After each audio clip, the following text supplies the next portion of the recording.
One of the most popular categories within the British Rallycross Championship race weekends is that which puts Super 1600s, hot hatch and BMW Minis all together on the same grid and gives some frantic front-wheel drive action. At Pembrey, it was a wet circuit that greeted the drivers early in the day. After qualifying, Jack Thorne was the man to beat, ahead of Darren Scott, with Mike Boak third, Phil Chicken fourth, and the championship leader Paul Coney only fifth.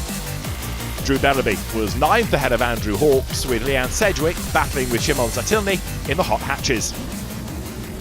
Semi-final one then, about to get underway. Jack Thorne is the man on pole position, back in Super 1600s after a brief spell in supercars last year. The lights go out, and it's Jack Thorne from pole position then who blasts away. He's got Mike Boak and Paul Coney alongside him. Now, Paul Coney has been defeated only once in a final this season, but he's not had a great day across qualifying. He's round the outside then as the cars blast towards the loose for the first time.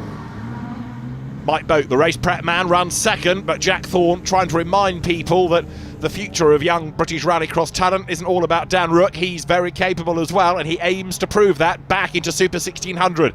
It's a bit kinder to the pocket. Paul Coney, however, another hugely experienced rallycrosser, serves the Joker lap, gets that out of the way early on, but he runs way wide. That is off the road, never mind the Joker lap, and he gets back on only just ahead there of Bradley Durden in the Mini. Coney is across the loose, but he's got work to do now as the cars accelerate their way on this anti-clockwise version of Pembrey. Tomorrow, another full point-scoring championship round going in the other direction. Three-wheeling. Jack Thorne leads at the end of lap one, but he's got Mike Boak going with him. The MB Motorsport car has been really quick this year, but on occasions a little bit fragile. And look behind, Paul Coney is on a mission. He's trying to make up that lost ground as he comes through on the inside and takes third place away.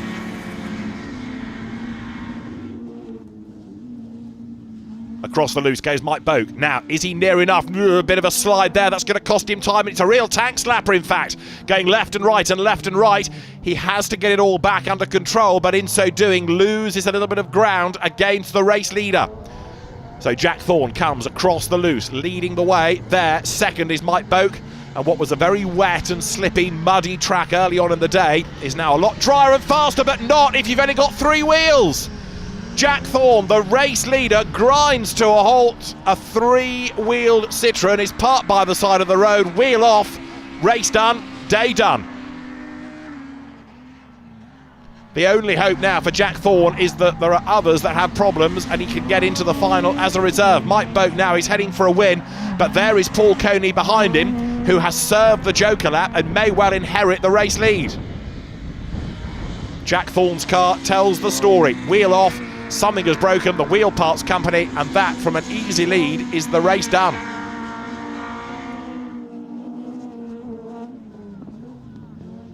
Paul Coney sprinting his way across the loose section of the circuit then. Class winner in the British Championship and in the European. He knows exactly what he's doing in one of these cars, and the VXR Corsa heads now to that yellow flag zone. Race leader serves the Joker lap this time around, so Paul Coney tries to get himself ahead of Mike Boak, who just gets back onto the track ahead of him. They have to slow down, of course. If they slide out wide, they'll hit the parked car, but Mike Boak it is leading the way. Paul Coney second. It is fair to say that the opposition to Coney has got stronger as the year has gone on, so it's a great battle you're looking at here, and it's good for the class in the championship. These are the Super 1600s. They're the quickest of the cars within this category, within this race. And so the combination of the Super 1600s, the far more standard hot hatches, and the BMW Minis giving good racing. The Super 1600s are the fastest, and there, lower down the order, is Shimon Zatilny, who is ahead at the moment of Bradley Durden. Of course, the order always gets jumbled up when people serve the Joker laps. Over the timing line goes Zatilny. And down towards Honda Curve through the left-hander today, right-hander tomorrow. Bradley Durden goes through. We've seen Dad Terry in the Mini Championship as well this year. But up front, this is the battle for race honours. It is Mike Boak hitting the tyre stack, fending off Paul Coney. Has Boak got away with that, or has he too suffered damage? Let's see. Across the loose they come. Turn left, turn right, back onto the tarmac here.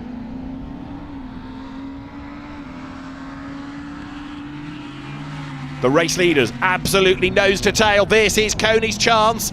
He's running out of options. He's running out of laps in this first semi-final. through the hairpin. That very tight left-hander, a little bit of understeer from both. In comes the power, they sprint across the line. It is Citroën versus Vauxhall. It is Mike Boak ahead of Paul Coney. Bit of bodywork flapping at the front of the Corsa there as it turns its way through on the curve. But has Mike Boak done enough now to hang on in there and secure a race win? Let's see. Nose to tail they run. This only the semi-final, but it's as fierce a fight as we've had all day. Still, that yellow flag is there because there's just no way that Jack Thorne's car can be moved. It sits rather forlornly on the side of the road as Coney gets sideways, but of course he's frustrated here. No matter what he does, he can't find a way through until they get back to a green flag area past that parked car. In fact, I think they have been able to, no, not quite get it out of harm's way, but the leading drivers wriggle past it. Now to the inside line looks Coney. Is he going to be able to find a way past Boak? He's having a good go. Side by side they run. Coney is ahead, but he's going to be on the outside line for the hairpin, but he's already through, or is he? Here comes Boak, not quite able to get back up the inside. So Paul Coney leads the way up towards the timing line. That was a hard-fought fight between the two of them, and with a lap to go, Paul Coney has hit the front. Coney leads the way. There, second is Mike Boak going after him, but it looks as though the speed of the Corsa will prevail. Szymon Zatilny goes out of the hairpin ahead of Bradley Durden, fending him off in their private battle a little bit further down the order. Onto the last lap they now go. Hot hatch versus Mini, and you can see how much more standard the hot hatch Citroën is looking compared to one of these all singing, all dancing Super 1600 cars. Paul Coney leads, but he's going out wide, and that gives Mike Boak a chance to come back at him up the inside line. Coney off the road in avoidance of the parked car, and that gives him the race lead. Now, is that going to stand, I wonder? There was certainly contact between the two. Paul Coney off the road and back on again. Not only is he in the lead, he's got quite some margin. Maybe the best option now is just to press on and worry about that post-race. Up towards the line he comes, out of the hairpin. And now the timing line beckons, and so too does the checkered flag. Paul Coney will win. Mike Boak takes second in slightly unorthodox circumstances, you've got to say. Here comes Bradley Durden then in the BMW Mini Championship entered car. Into the hairpin. Wipers have been knocked on somewhere. It's not actually any wetter now than it was early on in the day. It's drier, if anything, and faster a track, but the wipers are on as Bradley Durden takes the flag. So Paul Coney takes the race win. Bradley Durden coming home for second ahead of Szymon Zatilny, and Mike Boak disqualified, so he is out. Semi-final 2 is about to get underway here. Darren Scott is the man on pole position. Phil Chicken and Martin Hawkes alongside. Rob Methold is the only other one on the grid. We don't have Andrew Hawkes, we don't have Leanne Sedgwick, sadly, as the cars blast away, or do we? No, Leanne Sedgwick is there at the back, so she's crept in. But we do have a gap there, no Andrew Hawkes, as Darren Scott, who won at Lyddon last time out, leads the pack through Honda Curve for the first time. Phil Chicken, really the only driver that can stop him from winning this. They are the two in Super 1600 machinery, as there, Methold and Martin Hawkes get together. Leanne Sedgwick will pick up a place, and Martin Hawkes fight back. Does he on the inside? Tries, bails out of it. So Leanne Sedgwick in the hot hatch Citroën goes through, and up front it is Darren Scott leading the way. The Pertec-backed car ahead of Phil Chicken in the sister car to that of Mike Boak that was hoiked out of the results in the first semi-final. At this point, you want to survive. You want to get through into the final. Heroics can come later on. There is Phil Chicken then. Out of Spitfires down towards the Hatchet's hairpin, the cut-through.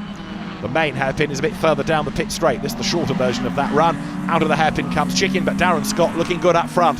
Paul Coney is the man that won the first 5 finals on the bounce. Darren Scott won at Lyddon. This is round 7.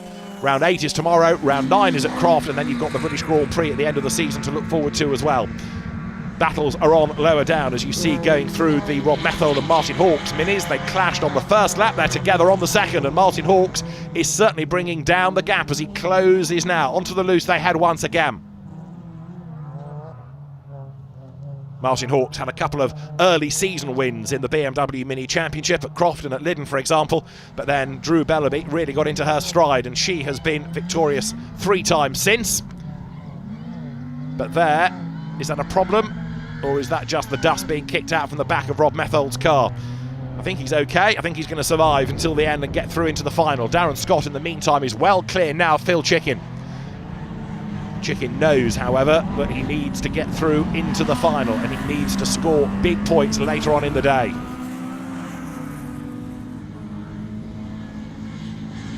Darren Scott's getting away up front.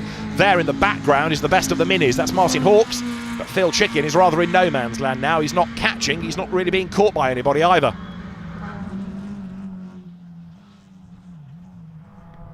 Across the loose he turns. There, Leanne Sedgwick, who is the leading light this year in the Hot Hatch Championship. Numbers in Hot Hatch not as great as we would like, but it's still a great low-cost way of going rallycrossing, and of course on a high-profile British Championship platform. Darren Scott leading this second semi-final for the Super 1600s, the BMW Minis and the Hot Hatches. Leanne Sedgwick pressing on in Hot Hatch. There is Darren Scott, then the race leader, clear of Phil Chicken for the moment. Pertec colours you get used to seeing on Andrew Jordan's touring cars. This is a locally funded rather than Pertec UK effort, but Darren Scott carrying the colours successfully. Winner last time out, and it looks like he's going to be a semi-final winner with ease here. Phil Chicken is just not getting close enough to him. Over the timing line they have come. Darren Scott then almost home and dry. Phil Chicken is there in second spot. Phil, a very experienced rallycrosser, both at home and abroad. We've had the Joker lap shuffle around now between the minis, so Rob Methol is back ahead of Martin Hawks. He's up into third position once more. Over the timing line they come down to Honda Curve, and Martin Hawks doesn't actually look, given the pace, that he's going to be able to get back onto terms with Rob Methol, surprisingly. Rob Methol looks clear ahead of him for the time being, at least. Across the loose they go then. Darren Scott is on target for a semi-final win. He was very unlucky at the start of the season. Damage at Croft, for example. Mechanical dramas have hit him as well, but now he's got the car going 100%. It is a very quick car indeed, and it's going to be fascinating to see whether he can take the battle to Paul Coney yet again in the final. There is Phil Chicken, who's going to be good for that final. Runs a little bit deep into the hairpin, and that's going to cost him time. You can see there the way the gap has opened up between the top two outright, whereas it's much closer in the minis, isn't it? Down they come towards the hairpin, running together. Quivering under braking and deep into the corner. Now goes 66 Rob Methol, but he's done enough to stave off the challenge of Martin Hawks yet again. Over the timing line they come, another lap to run now.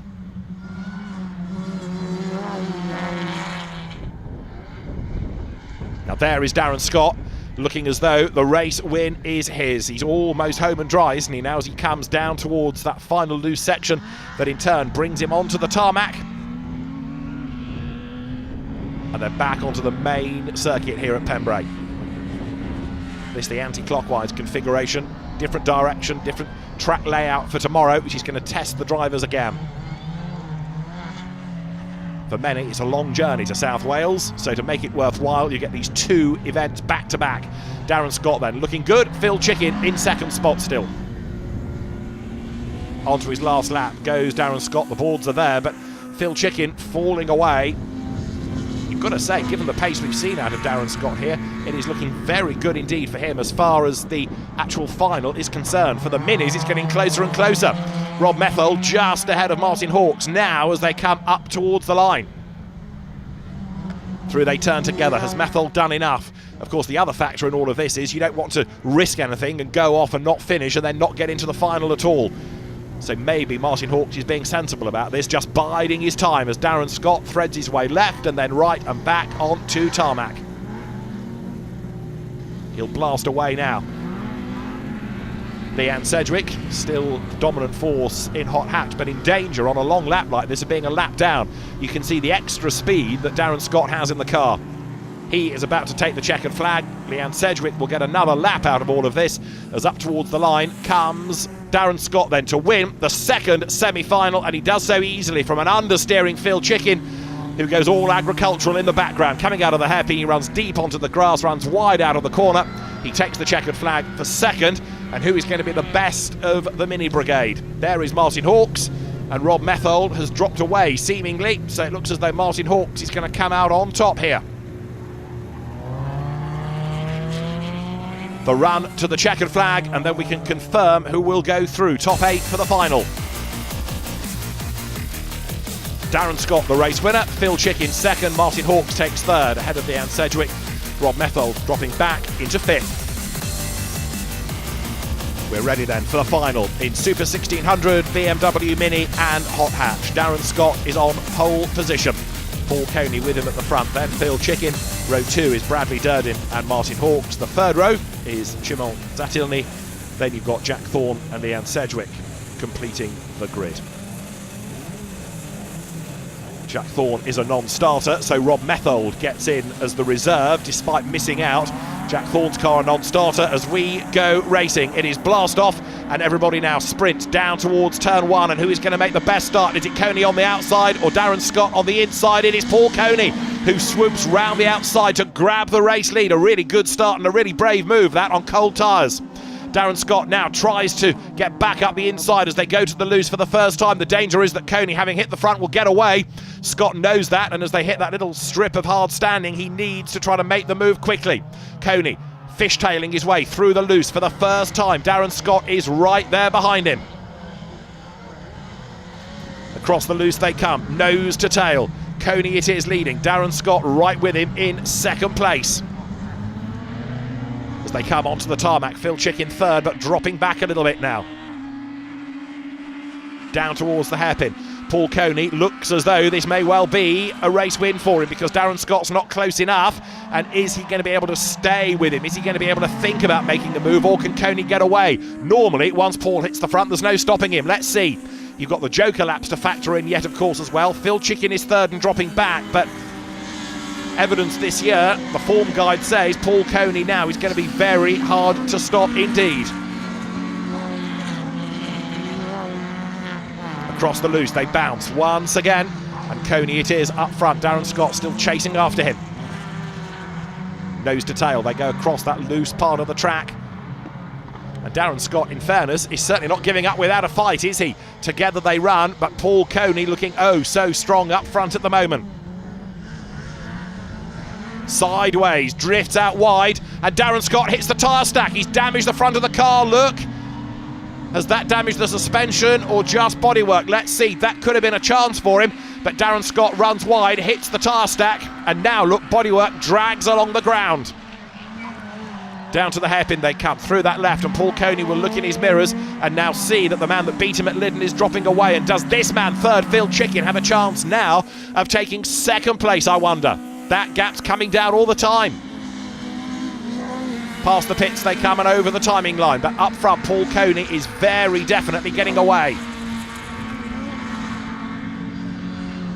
Phil Chicken runs third, and then some way behind now, the less modified minis are starting to drop away. Over the loose once again goes Chicken. He's third, and looks like it's going to be a secure third place, in fairness to him. The best of the minis looks like being that of Martin Hawks. There he is, number 35. Is this going to be another victory for him to add to Croft and Lyddon from the start of the season? He comes across the loose, turns through that very tight left-right sequence. Up front though, Paul Coney leading the way. Now, is that gap widening between him and Darren Scott? Let's see. It's enough, but then Coney hits a tyre stack. Drags that across the road. Does that delay him much? We'll see in a moment. They're going through. Bradley Durden ahead of Rob Methold, first reserve in at the back of the grid and going strongly. Martin Hawks leads the category though. He's the best of the mini brigade. There is Bradley Durden behind him, going a little bit deep into the hairpin.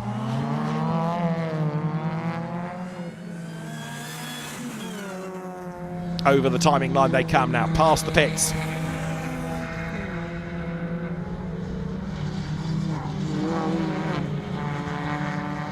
Now Bradley Durden fending off Rob Methold here. This is for second place in the mini class.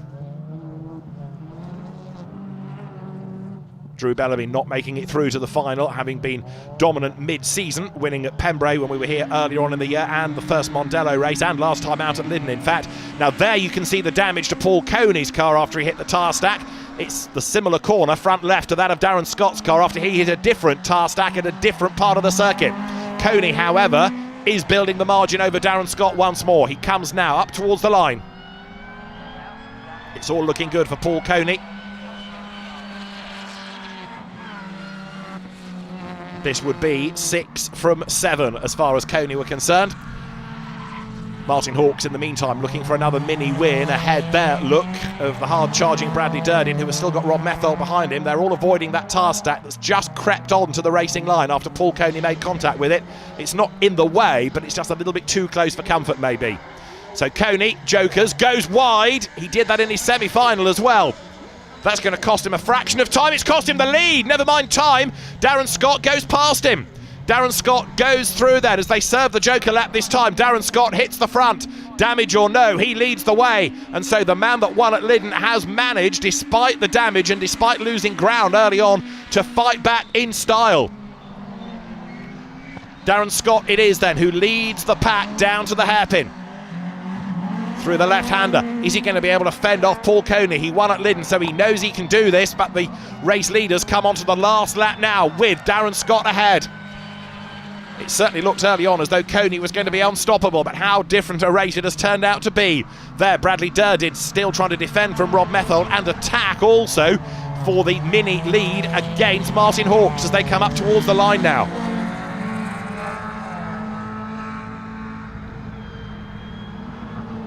They're going through, Darren Scott and Paul Coney, halfway around the last lap. Coney running out of options maybe. Darren Scott's open wheeler. Paul Coney's similarly battered car in second place.